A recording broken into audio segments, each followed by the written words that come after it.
Pada 7 April pekan lalu, berlangsung pertemuan tertutup antara Presiden Prabowo dan Megawati di kediaman sang ibu di Jalan Teguh Umar. Pertemuan yang berlangsung selama sekitar 1,5 jam itu terjadi secara mengejutkan. Tidak ada publikasi sebelumnya. Apa yang dibicarakan keduanya sendiri tidak pernah diungkapkan secara resmi.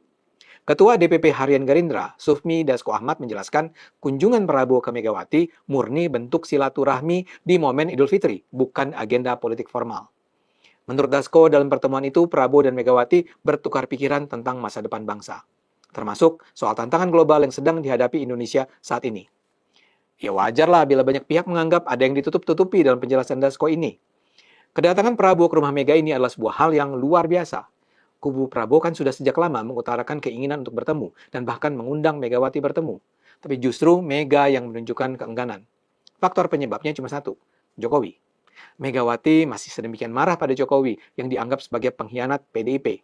Megawati tidak terima bahwa Jokowi mendukung Prabowo untuk mengalahkan secara telak jagoan PDIP Ganjar Pranowo dalam Pilpres 2024. Megawati marah karena putra Jokowi Gibran maju sebagai wakil Presiden Prabowo. Dan tentu saja dia marah karena Gibran berperan besar dalam kemenangan Prabowo atas Ganjar. Megawati mungkin juga kecewa bahwa Prabowo tidak melindungi Sekjen PDIP Hasto Kristianto saat dijadikan tersangka oleh KPK.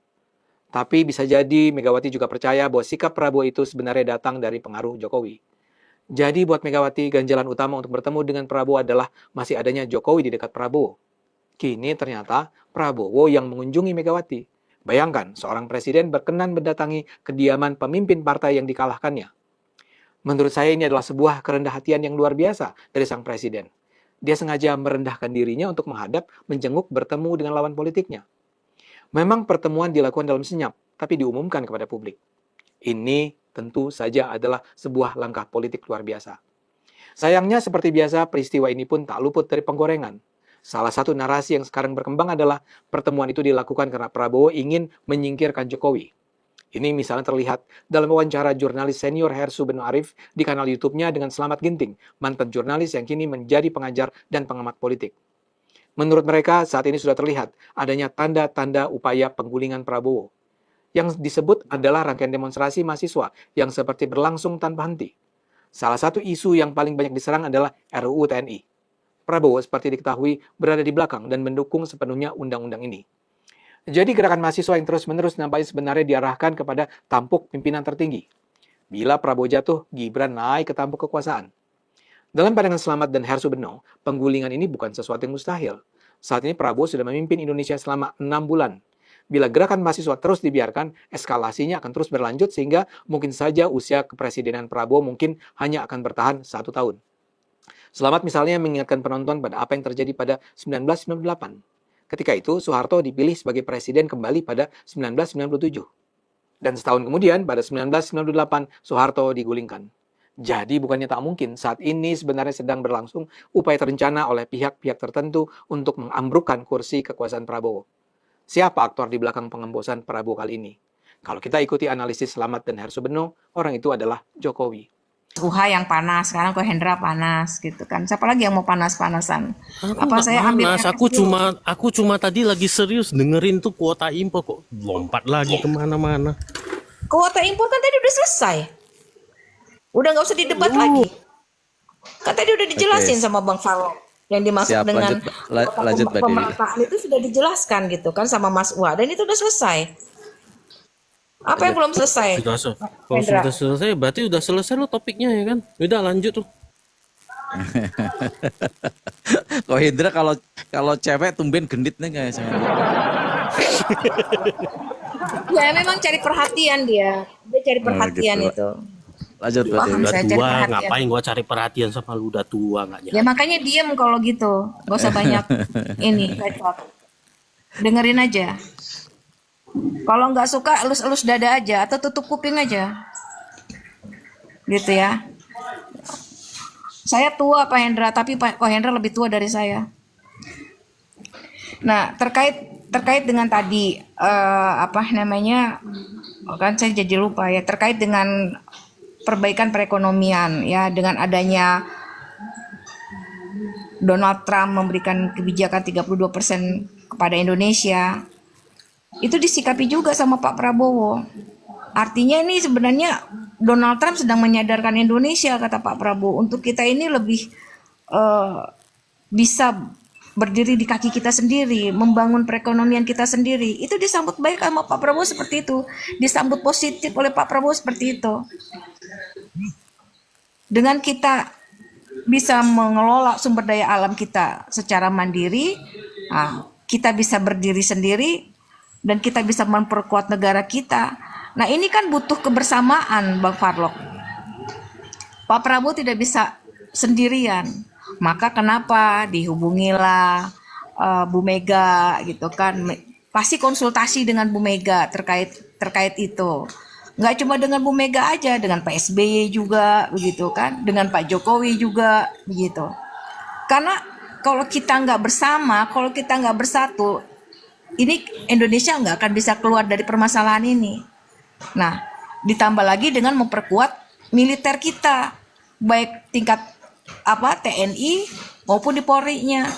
Nah, ini kan dibahas sesama kepala negara yang pernah menjabat kepala negara gitu, kepada Bu Mega minta masukan, Pak SBY minta masukan, Pak Jokowi juga minta masukan. Dan saya rasa ini yang dilakukan Pak Prabowo ini wise banget loh. Cuma terjadi di zaman eranya Pak Prabowo loh. Begitu. Karena ini luar biasa.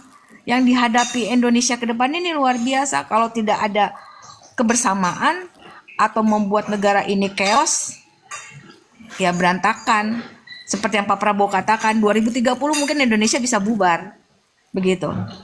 Nah, ini kan yang harus kita jaga sama-sama. Maka kenapa Pak Prabowo juga mengatakan, saya ingin dong berdialog dengan para aktivis yang mengatakan Indonesia gelap. Ayo bagaimana supaya Indonesia ini terang benderang gitu kan.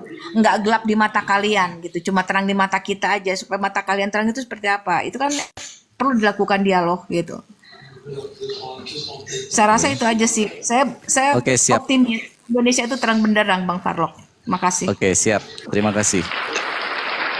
Oke, kembali kepada seperti yang sana saya katakan, terjadi misinformasi dalam statement Presiden. Itu lebih kurangnya public relation dari pemerintahan Prabowo. Diakui atau tidak, buruk sekali komunikasi antara istana dengan masyarakat. Salah satu contoh juru bicara dari istana, si Hasan Nasbi kemarin, yang bahkan Prabowo juga menyalahkan itu, menyayangkan apa yang diucapkan oleh Hasan Nasbi. Nah, ini harus diperbaiki, cara komunikasi. Nah, saya melihat Prabowo Subianto tidak menggunakan buzzer. Ini saya melihat ya. Maka harus ada kekuatan informasi yang dilakukan, tim yang solid untuk menjebatani informasi ini dari pihak istana kepada masyarakat. Ini yang saya kritik dari pemerintahan Prabowo.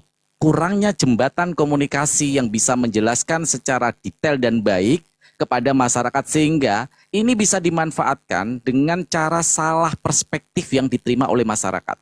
Contoh kalimat impor dibuka luas. Harusnya langsung ketika ada selentingan yang ini pasti bacalah. Nggak mungkin orang-orang juru bicara Istana Negara itu nggak baca di X sudah mulai rame. Langsung dong membuat statement. Kalian yang harusnya tampil menjadi wajah bagaimana pemerintahan Prabowo memberikan statement yang benar-benar bisa dipahami oleh rakyat. Sehingga kekeseruan ini tidak menjadi ruang untuk para buzzer RP memainkan perannya. Peran kalian harus di situ sebagai juru bicara istana, ya. Itu yang pertama. Yang kedua adalah kalau memang Indonesia gelap atau terang, itu adalah pandangan subjektif Mbak Dewi. Kalau Mbak Dewi boleh bilang terang, mungkin adalah cita-cita ke depan. Tapi kalau untuk saat ini, saya masih mengatakan Indonesia remang-remang. Kalau digelap nanti saya bilang saya nggak bisa lihat dong kalau gelap. Saya masih mengatakan Indonesia remang-remang, tetapi bukan warung remang-remang. Ya, kenapa remang-remang? Dalam kondisi stabilitas politik yang belum terjalin baik juga di sana bagaimana stabilitas ekonomi. Saya setuju dengan Mbak Dewi, 10 tahun kemarin memang benar-benar membebani begitu berat pemerintahan Prabowo Subianto. Sangat berat sekali. Utang jatuh tempo, dia harus mencari hutangan, pajak juga nggak tahu ini disengaja apa enggak oleh Sri Mulyani dengan LBP ini, apa ada kong kali Bang Farlok, untuk sebentar Bang Farlok. Boleh. Saya pernah mengatakan di roomnya Bang Farlok juga ya, Pak Prabowo itu kan menolak hutang saat ini karena tidak mau membebani rakyat lagi. Maka kenapa defisit gitu? Kenapa Pak Prabowo tidak bisa menjalankan perekonomian ini dengan lancar selancar-lancarnya? Harus menggunakan efisiensi ya. Karena itu tadi bayar hutang negara kita aja bunganya aja udah triliunan, udah ribuan triliun tuh gitu kan. Nah Pak Prabowo tidak Oke. mau berhutang, itu masalahnya. Oke, siap. Kalau itu Mbak Dewi nggak apa-apa, itu adalah pendapat Mbak Dewi. Tetapi langkah-langkah yang dilakukan Pak Prabowo Subianto adalah sudah menarik hutang. Salah satunya adalah silakan baca dalam prediksi APBN 2025, prediksi 2025 APBN kita akan ditarik hutang 775 juta, baik dari Sun maupun SBN obligasi. Tetapi ternyata itu tidak terwujud, Mbak Dewi. Itu salah satu yang membuat Prabowo kemarin ke luar negeri terus. Kenapa? Saya tidak menyalahkan Prabowo kalau saat ini kesulitan untuk melakukan hutang, karena dampak dari kebijakan Jokowi yang dimana ada kesalahan telak terhadap World Bank, ya World Bank ini ketika BI ikut bermain di sana, kan sudah dilakukan sanksi oleh World Bank ini terhadap BI.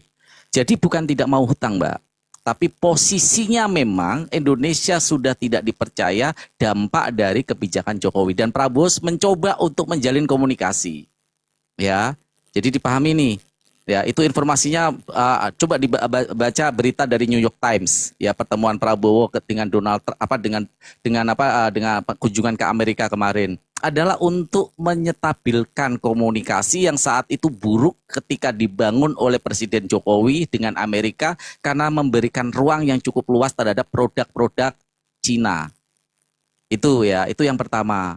Yang kedua, hutang yang diberikan itu sebenarnya nggak apa-apa. Saya tidak pernah mengkritik hutang, asal hutang itu digunakan produktif. Nah, ini yang disayangkan. Maka kenapa negara-negara donor ini, negara-negara pemberi hutang Indonesia ini sekarang menyetop, Mbak. Hutang yang digunakan oleh Jokowi itu tidak produktif, sehingga ini berdampak bagaimana tidak memberikan kepastian. Indonesia di Badan Bank Dunia, di Moneter Internasional itu peringkatnya turun, Mbak. Ya, silakan cek datanya. Peringkatnya turun tentang kekuatan untuk mengembalikan hutang. Ini berbahaya. Itu yang membuat bagaimana OCCRP juga menyasar Jokowi. Korupsi yang dilakukan juga besar. Ini bukan dari media luar yang melakukan, tapi lembaga institusi negara yang bernama PPATK. Ada kebocoran PSN kita sebesar 36% lebih atau 500 triliun. Gede loh ini baru dugaan satu kasus loh, Mbak, 500 triliun. Inilah penilaian-penilaian ini yang membuat kesulitan sekali Prabowo saat ini untuk menjalin hubungan dengan negara-negara donor. Ya. Dan yang terakhir, kita tetap kok, Mbak Dewi, saya ini tetap akan mendukung Prabowo Subianto. Tapi Mbak Dewi dalam posisi untuk melindungi Prabowo, nggak apa-apa, it's okay, that's your choice. Tetapi saya akan melakukan kritikan-kritikan kepada Prabowo yang membangun supaya ini bisa menjadi sinyal peringatan ketika ada kebijakan yang buruk. Kalau tidak ada yang mengingatkan, siapa lagi nanti?